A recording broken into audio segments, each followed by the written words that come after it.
Sa litrang P, Paldo. Paldo na naman ang isa sa gina-guide natin na isa po siyang OFW all the way from Dubai. Kaya right now, kung isa ka mang OFW na parehas ng babaeng to na willing talaga mag-take risk, willing na magkaroon ng extra income dito sa online, hindi natatakot, well, this video is for you. Kaya tingnan mo ito, ang ipapakita ko sa iyo ngayon kasi nga for sure, mai-inspired ka talaga sa kanya kasi nga yung kinikita lang din naman niya 3 weeks lang po na ginawa yung OBE. Pero sobrang laki na ng tulong dahil sa kinita niya dito sa OBE, Copy and Earn System.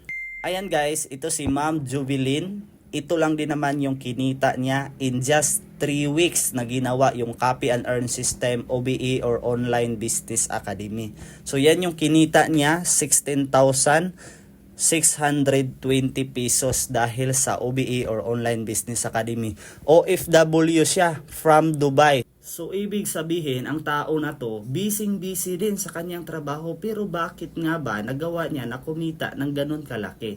Dahil lang yan sa sistema, sa proven and tested system. Kaya sa lahat ng mga naghahanap ng proof na totoo nga ba na merong kitaan dito sa OBE or totoo ba talaga yung Online Business Academy, well, ito talaga ay pwede makatulong sa iyo. Kaya kung willing ka din na matutunan ito para kumita ka kagaya ni Ma'am Jubilin, mag-comment ka sa comment section kung saan country ka ngayon para mas mabilis kitang ma-priority dito kung paano. See you in my inbox.